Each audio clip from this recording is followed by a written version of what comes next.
hari ini kita masih bicara tentang ketahanan pangan dari warga Jakarta Timur, walaupun dari sisi yang berbeda. Kalau biasanya kita bicara tentang bagaimana kita membagi sembako, bagaimana membagi daging dan lain-lain kepada warga di Jakarta Timur, tapi kali ini kita melihat bagaimana kita menyiapkan kail. Kalau tadi kan ikan ya, kita berikan barang atau makanan, tapi sekarang kita coba bagaimana warga itu bisa berusaha, berupaya bisa bertahan di era pandemi COVID-19 ini. Di sebelah kiri saya ada Pak Dudi yang merupakan penggerak komunitas di Pisangan Timur, Kelurahan Pisangan Timur, dan sebelah kanan saya ada Bapak Agus yang merupakan pelaku ekonomi di Pisangan Timur. Saya akan serahkan ke Pak Dudi untuk menggambarkan kondisi masyarakat di Kelurahan Pisangan Timur. Silakan Pak Dudi. Assalamualaikum warahmatullahi wabarakatuh. Terima kasih Ustadz Taufik atas waktunya. Ya, memperkenalkan diri, nama saya Dudi Arif Fatullah. Saya sebagai penggerak Kelurahan Pisangan Timur terkait masalah COVID-19 yang sekarang mendampak ke seluruh masyarakat, terutama di Pisangan Timur ini. Dampaknya memang sangat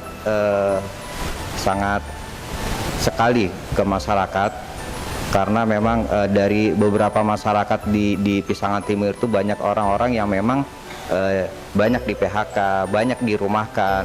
Itu mempengaruhi lagi ekonomi sekali gitu, ekonominya menurun. Insya Allah untuk itu, untuk kedepannya Pisangan Timur memang banyak usaha-usaha yang kita akan coba lakukan gitu kan, terkait dampak COVID-19 kedepannya ini yang memang cukup panjang ya, sampai memang kita sudah hampir 2 bulan lebih kita berdampak COVID-19, terpengaruh sekali ke masyarakat yang minimal itu masyarakat kalangan menengah dan ke bawah. Mudah-mudahan nanti kedepannya kita akan lebih baik lagi, insya Allah. Assalamualaikum warahmatullahi wabarakatuh. Ada berapa RW di sana ya? Ya. Dan berapa jumlah warga?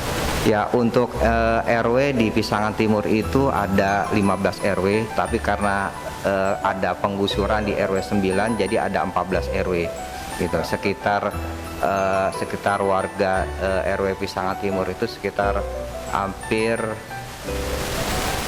4.000-an ya, sekitar 4.000 ya. 4.000. Iya.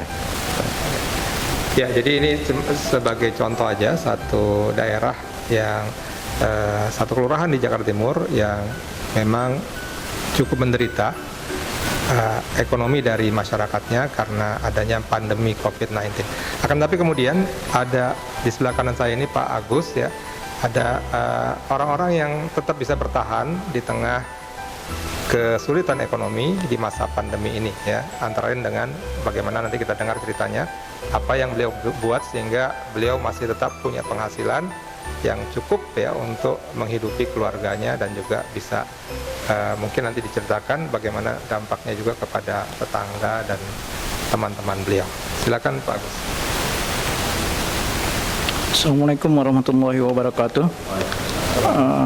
Alhamdulillah pandemik ini tidak menyurutkan semangat saya untuk mencari nafkah. Saya cerita sedikit. Awalnya saya itu pengusaha catering. Sewaktu ada wabah ini, catering saya itu dibatalin sampai 3 order dibatalin. Yang salah satunya ordernya itu cukup besar ya, untuk 2.000 orang. Ya mau nggak mau saya terima dengan lapang dada, order terpaksa di cancel. Kemudian saya putar otak lagi, bagaimana saya bisa menjual satu produk yang kira-kira banyak dikonsumsi orang gitu. Nah, kemudian ada adik saya itu make up artist. Nah, make up artist itu dia banyak kenal dengan orang-orang artis, pejabat-pejabat. Jadi saya pikir dia mudah untuk memasarkan ini, nggak sulit gitu kan, melalui IG, melalui WA. Alhamdulillah saya punya kontak WA untuk customer itu sekitar 2.566 kontak gitu. Jadi saya bisa masarkan dari situ juga. Nah, produk saya itu produk keripik. Nah, produk keripik kunyah renyah uwi. Di sini adik saya yang bikin desain keripiknya. Alhamdulillah udah masuk di kalangan pejabat, artis, dan menengah ke bawah udah masuk. Saya bikin ini pakai strategi juga. Saya bikinnya nggak pedas, kelihatannya aja merah, tapi sebetulnya nggak pedas, agar ini bisa dimakan anak-anak sama orang tua, kayak nenek-nenek atau kakek-kakek. Dengan tidak pedasnya ini, otomatis kan orang konsumsi terus. Apalagi kalau misalnya anaknya suka, cucunya suka, dia order terus. Alhamdulillah ini bisa membantu teman-teman kita juga ikut menjadi reseller, menjualkan. Alhamdulillah ini penjualannya udah sampai di Batam, di Bali, dan di Riau. Alhamdulillah untuk di DKI itu insya Allah udah mulai merata produk ini. Tapi saya tidak menjualin masuk di supermarket. Penjualan saya lebih fokus ke direct selling, karena biar orang langsung mengenalkan produk ini, bukan disusun-susun di kayak di supermarket, soalnya produk ini tidak berkualitas. Sebetulnya produk ini kualitasnya bagus, karena ini tidak ada pengawet. Kita bikin memang betul-betul cabai asli, garam, gula, yang dampaknya insya Allah berpengaruh juga ke petani-petani Indonesia, seperti petani singkong, petani kentang, cabai, serta garam, karena ini semuanya olahan ini, bahan bakunya ini dari petani-petani Indonesia. Itu saja dari saya. Semoga produk ini berkah ya buat teman-teman yang memproduksi produk ini, dan saya juga mengucapkan terima kasih sama para reseller yang udah ikut menjual produk ini. Bisa diceritakan dulu modalnya kayak gimana?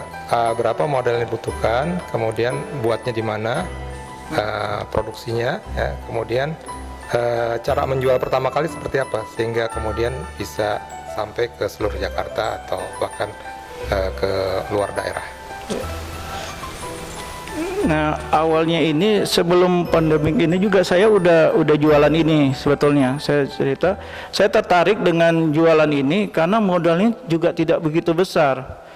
Modal saya itu kompor pijar, kompor tembak itu, karena ini dimasaknya mesti dengan kompor pijar itu. Kalau kita suka lihat tinggi, suruhnya tinggi agar keripiknya ini bisa renyah, dan kentangnya juga mesti kentang Dieng. Kalau kita pakai kentang Bandung nggak akan renyah. Nah, untuk cabenya itu ditumisnya itu belakangan, setelah udah proses keripiknya jadi, baru ditumis dengan cabai.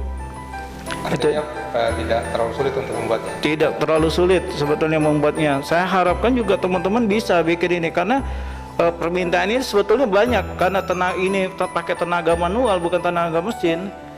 Jadi harusnya teman-teman juga bisa bikin biar produk ini rata, lebih rata lagi, karena permintaan ini cukup banyak. Tinggal kita butuh itu pemain direct selling, reseller, menawarkan langsung ke door to door, ke rumah-rumah.